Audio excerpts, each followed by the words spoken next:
Father Paul is an Orthodox monk who chose Mount Athos in Greece as the place to fulfill his passion for God and icons.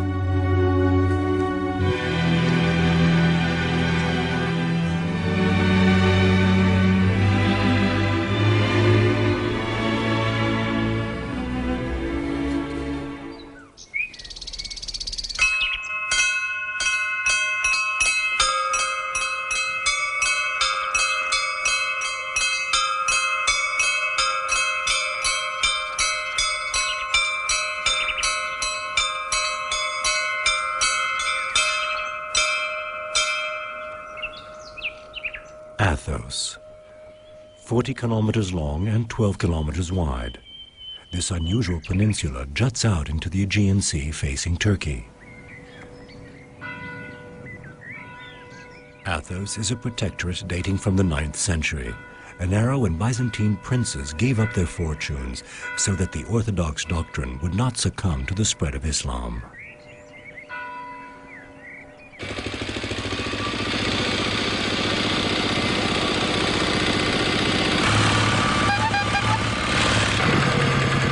I like silence because I think it's like every God's gift, something from God is for me, it's not something human. I am in Mount Athos for silence. I am a monk, I can live in Romania, I can live in every country, but for silence is better in Mount Athos. Athos has been forbidden to women for the past 1,000 years.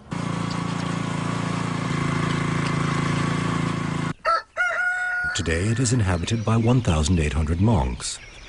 Through their spirituality, the monks strive to be completely autonomous to such a degree that they refer to the world outside Athos as the cosmos. The monks submit to a demanding discipline of chastity, no material possessions, and obedience for total devotion to God. To benefit the community, each monk is assigned a task by a superior. The production of incense, as seen here, is in addition to other activities that are frequently interrupted by the incessant prayers. Even time must comply to the order of Athos. Respecting a Byzantine tradition, the monks do not follow the conventions of clocks and calendars. For them, it is always midnight when the sun sets.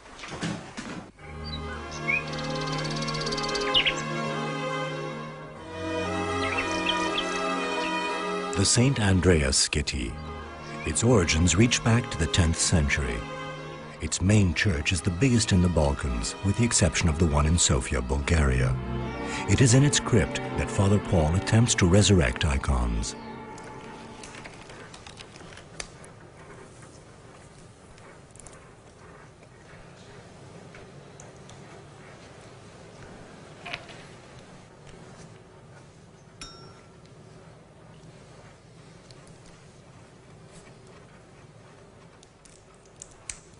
On the one side, we are a family of industrialists, and on the other side, a family of artists. My grandfather was a painter. We were a traditional family.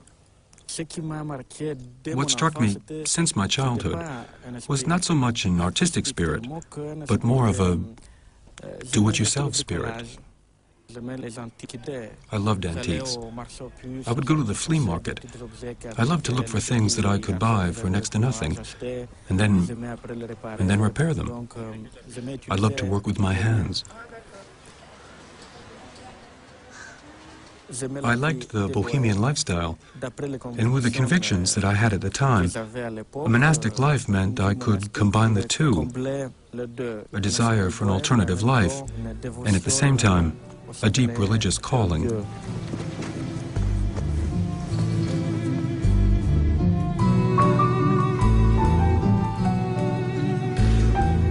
An impressive patrimony. With the dawn of the 16th century came the end of artwork produced on wood in the Western Hemisphere, except in Greece, where the tradition continued. By the tens of thousands, works of art were created and ultimately destroyed. Today, Athos has 20,000 preserved works of art. Here, the restorer must be more than a simple artist or craftsman. He must be an historian and ultimately a theologian.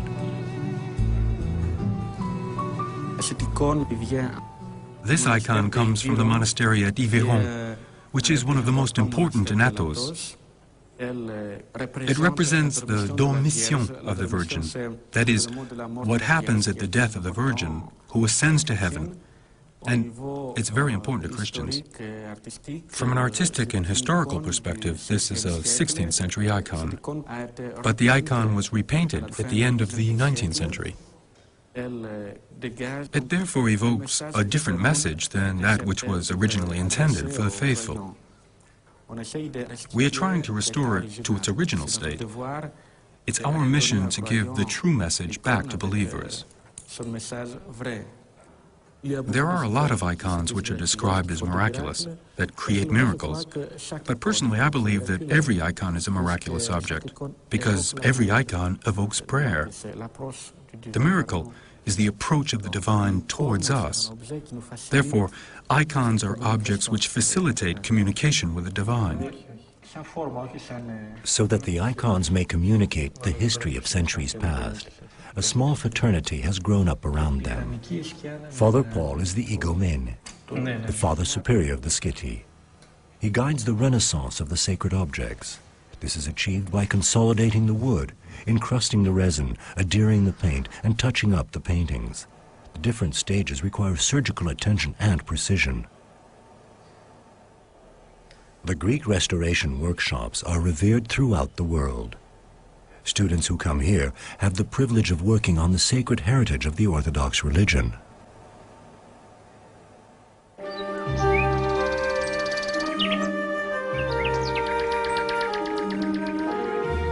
To the rhythm of the seasons, Mount Athos exudes spirituality. The monks refer to their monastic life here as the University of the Desert. I believe the Skiti is really the land of my dreams. It's the ideal place. Yet unfortunately, in many places the Skiti is a pile of ruins and crumbling walls. Dilapidated structures litter the area. It is but a shadow of the once gigantic monastery, so palatial that it was baptized the Serail, a compound that measured 22,000 square meters and counted some 600 monks.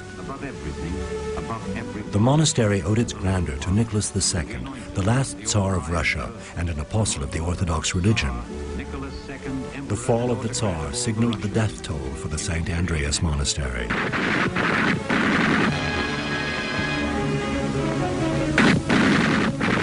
The revolution of 1917 opened the door to Bolshevism.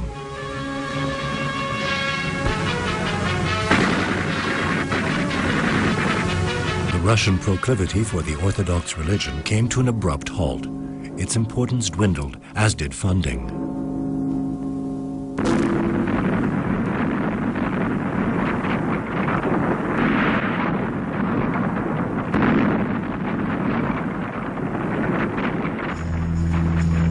"3,000 kilometers away, Mount Athos was forgotten. The monks abandoned the St. Andreas Skiti for the revolution in Russia. They never returned. On Mount Athos, time came to a halt.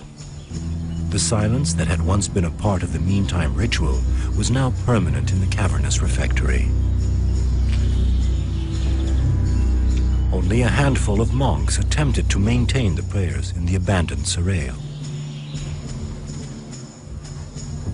In 1958, the last occupants were confronted with a new challenge, a fire that ravaged any hope for the monastery's survival.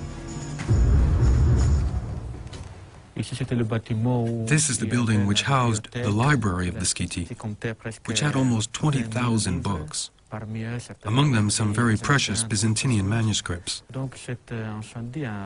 So the fire practically sounded the death knell for the Skiti, because afterwards the two monks who lived here abandoned the Skiti. Ever since, nobody touched anything here. So when I arrived at the Skiti 6 years ago, I found it in a shocking state.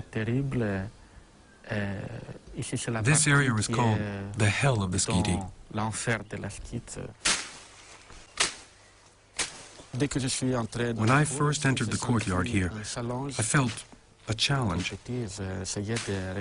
Bit by bit, I tried to reconstruct a modest life here. All of the infrastructure, the water, the electricity, was destroyed, and I had to recreate a part of the reservoir, which was the ancient water supply.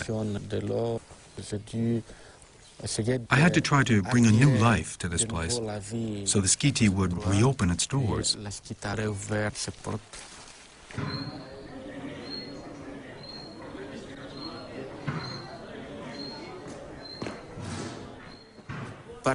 Among the visitors, I found helpers and collaborators, people who came with a spirit of solidarity and who put their skills, small or large, to use.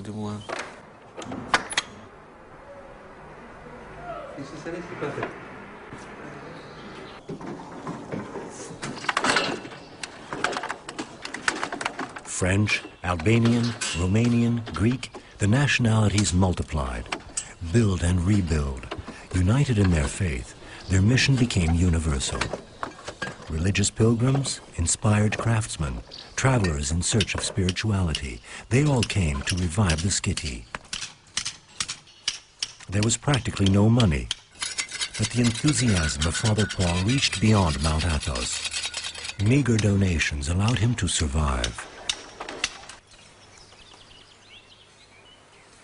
Cleared, plowed, and enriched, the fields are planted with vegetables to nourish the monks. The vines are replanted.